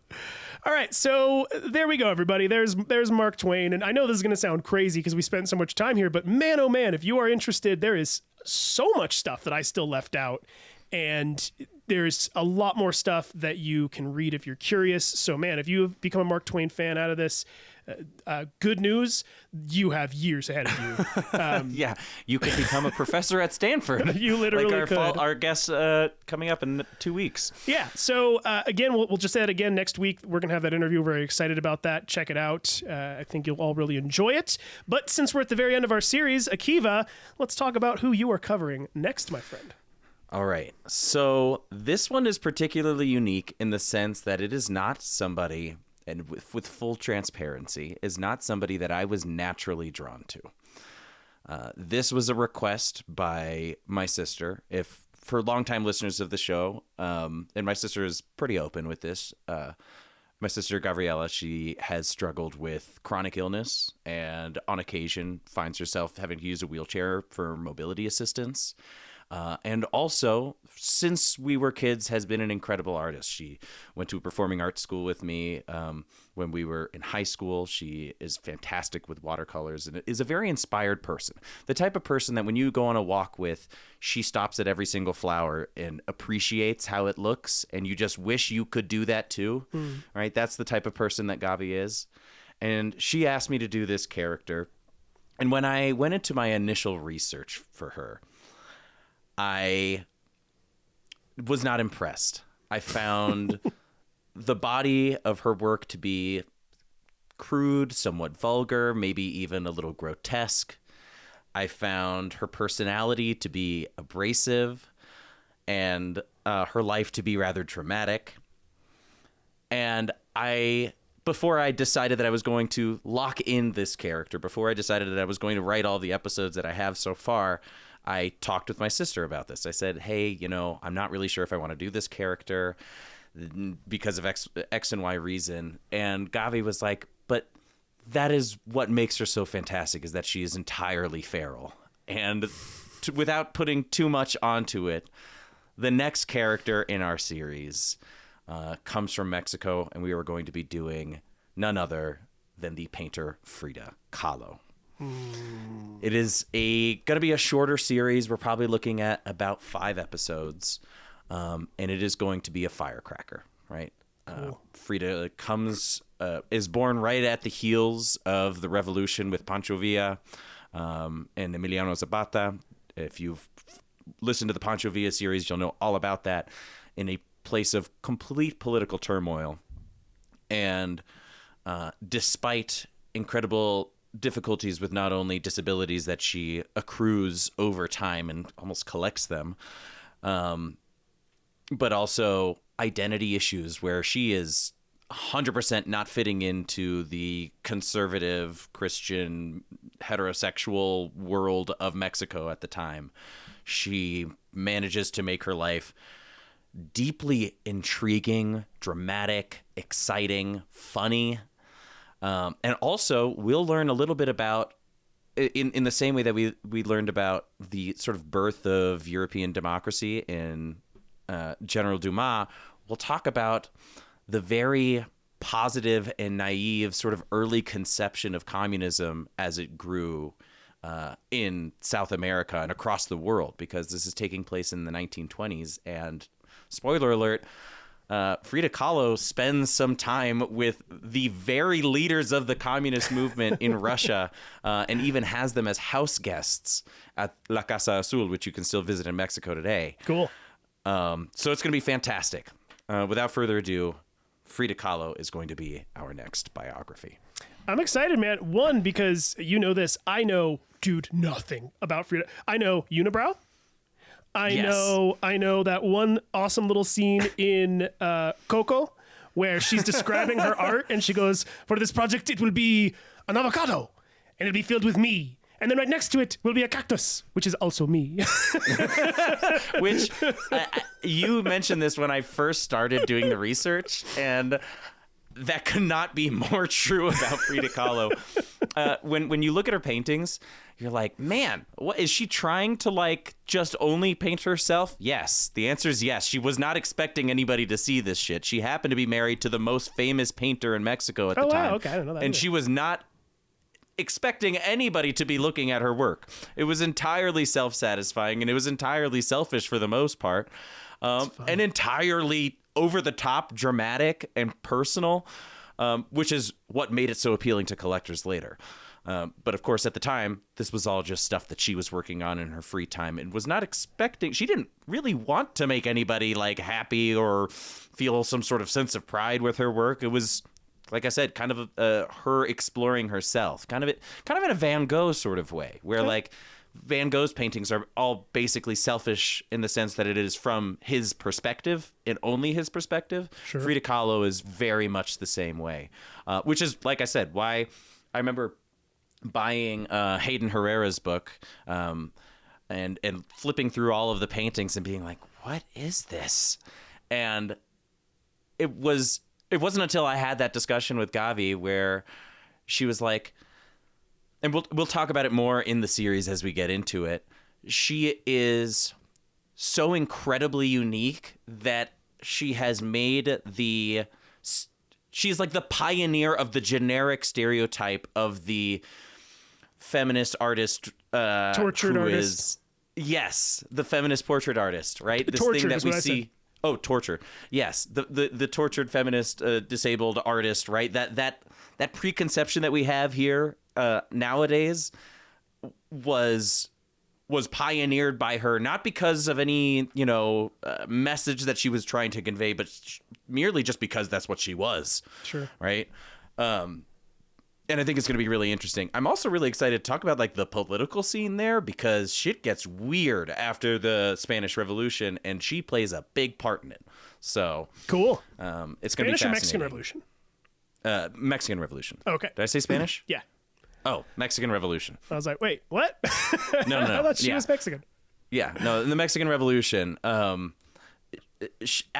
the time of her life, she is more of like a Mabel Dodge Lewin character, where she is somehow in the center of all of these crazy political happenings. But then afterwards, that's when she gets regarded as the artist that she is, right? Okay.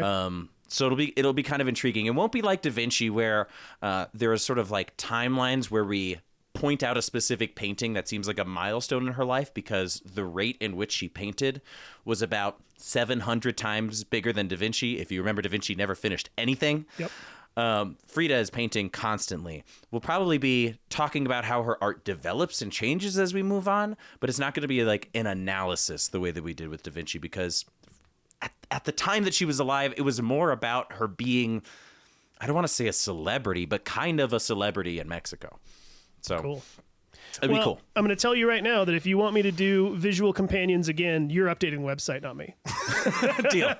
I'm showing you how to do it. Deal. Go nuts. It's very easy. It's like a very simple kind of thing. But yes. Anyways, well, cool. Yes. I'm very excited, and I know that you had said, you were like, at one point you're like, I'm kind of nervous to do her because she's a bummer. It's kind of what you she said. is a bummer. And what I will say is, there was a point in my life, in my mid-20s, where I was, in the pits depressed, right? Yes. I didn't want to hear anything about somebody's great, happy life, right? I wanted to hear about sad stories and people going through bummers and like having something to relate to. So my hope, even at the very least, is that even if it is more of a bummer series, it will actually give people who are maybe struggling with some of that stuff to relate to something and go, wow, something beautiful can come of this too. You know? That is such a good point, and exactly the argument that Gavi made to me, right? Yeah. Which is, for me, I am a compulsive optimist. If you ask my wife, if she tries to bring up something that is negative, I'm like, but on the bright side, and she's like, shut up, Akiva. Shut up, Akiva. I don't want to hear about the bright side. So when I initially had my dislike for Frida, when I was researching her, I realized, it's not necessarily Frida's fault. It's that despite the fact that she's been dead for 50 odd years, our personalities are conflicting. Yeah. like we are just two different people that have a different, compass and things that we like to say and do. For Frida, pain was a way that she could, I don't want to say leverage, but connect with people. Yeah. And for me, like in my personal life, I'm like, pain is a thing that you talk about with your therapist or maybe your spouse, so you can get it out and move on and only talk about happy stuff later, right? Like I don't bottle up, right? That's not my issue, but I'm not one who talks about why everything is miserable all the time. Sure. Frida was that person. And for that reason, Frida connects with people who've struggled with disabilities, people who've struggled with depression, perhaps in Frida's specific instance, queer folks who might not have been accepted by their families at the time, right? Yeah, for sure. So I had to like step out of myself a little bit and be like, Akiva, you don't have to like her. She's still very likable to millions of people and extremely relatable to millions of people. And that kind of gave me a fresh perspective on how to write her. Yeah, right. For sure. Where I was like, oh yeah, our personalities just don't match. Yeah. Whereas like most of my other characters, like Tesla and Da Vinci, an obvious person that I'd want to have dinner with. Right. So Well, yeah. I'm really excited for this. I also think it's just, I mean, I think you're already there, but it's a good exercise in getting into somebody else's full perspective, getting more information about things that you don't automatically connect with. I've never been a queer woman during the revolution in Mexico who's also disabled and a painter. That's 100% of the things that I have not been. But it's I've had conversations though with like folks in the queer community who have not said directly to me, but they've talked about interactions they've had, and they've been kind of upset and said like, you know, that's annoying when somebody says this because go learn about human sexuality. And I'm 50-50 on that type of thing where I go like, hey, don't get mad at somebody if they just don't know something yet. If they're not coming at you aggressively. You don't know what you don't know. They don't know what they don't know. The first step. But then at the same time, for those people, yeah, they're right. Go learn more. That's a good thing. Getting perspective on things that you don't know is a good thing. Mark Twain was a great example of this. He literally traveled through Europe and around the world and went, wait, it's not like the racist Southern South that I was born in. Oh, the rest of the world is actually better than this? Crazy. Yeah. And then his mind was changed. So anyhow, I think it's going to be really cool, really interesting. I'm very much looking forward to it. And hilariously enough, when I was down in New Mexico for the holidays, at some point we were like walking around throughout Taos and we were looking at like art galleries or something. And my father-in-law randomly just goes, have you guys ever thought about doing Frida Kahlo for a series? And I was like, dude, literally the next series Akiva is doing is Frida Kahlo. Yeah. It's gonna be wild. It's gonna be a bit of a bummer, but to be fair, Frida didn't have a lot to work with her life because she was a uniquely unlucky person in a lot of ways. But she is a firecracker of a human being. Sweet. Like just incredible energy, wild, chaotic, kind of like mercurial, self-satisfying, but also a victim of even more mercurial, more self-satisfying people around her. The way that I would describe it is not only a sad story, but also like some drama that you wanted to hear about your coworkers. And you're like, oh my God, and then what happened? That's Frida Kahlo's life. Cool. Right? I'm looking forward to it, man. So it's going to be great. So cool. So for everybody that's curious, just to give you a little bit of a timeline, we've got in 2 weeks from now, we've got our interview coming out with Professor Fishkin from Stanford. Then 2 weeks after that, we're going to have our office hours where I have a pretty solid list of Mark Twain isms that I've been writing down. I was about to say, it's long enough that we can have a good debriefing there. Yeah, that we'll dive into some stuff that either we missed or wanted to expand on or questions we had or whatever it might be. So we'll go through that. And then 2 weeks from then is the debut of our Frida Kahlo series. And I believe the launch date for that is February 27th, if I'm not mistaken. Yes, that's what I've got on my calendar so far. Yes. So it'll be in just a little bit of time, but be patient. We will get there. And you should have plenty to digest with Mark Twain. If you're at this point, then I think you're already there. But if you wanted to go back... I promise we're not the Mark Twain podcast. No. Okay? But if you wanted to go back, we do, like we mentioned a week or two ago, we have the full Queen Victoria series now up on our YouTube page. If you wanted to go and revisit that, you absolutely can. All right, so we will wrap it up there, everybody. Thanks so much for listening, like always. Do remember, if you want to support the show, you can go to our Patreon page, patreon.com/thebiographers. If you want to give us a review somewhere, we'd really appreciate that on either Spotify or Apple Podcasts. For any questions, comments, corrections, or just to say hello, you can shoot us an email at thebiographerspodcast@gmail.com. Any metal updates you want to give us? Yeah, so we just added a couple of new classes at the Hardy and Fuller website. So if you are in Colorado and you want to learn about knife making, come to Hardy and Fuller. We've got classes from complete beginners all the way up to chef knife classes, sort of high-end classes. We just added the Damascus class, and my shopmate from up north, Otto Engel from Innovation Forge, will be teaching a hammer making class, which is really cool. Sweet. So if you want to talk biographers with me personally and you want to make a cool knife, go to Hardy and Fuller. The discount that I was doing for the end of the year went really well. I only had like 2 knives left out of the whole set. Those are still going to be on the website. And if you still want a discount, since you're listening to us, put in the code biographer at checkout for 10% off your order. Sweet. Again, that's Metalwork by Miola, everybody. Go check out his beautiful knives. I was actually even showing some co-workers a week or 2 ago, I want to say, about them, and they were like, ooh. So, all right. Well, thanks, everybody, again for listening. And do remember, like always, ignorance is not stupidity. It is the absence of knowledge, and I sure as hell you guys learned something over the course of this past series and obviously today. Happy New Year. Bye.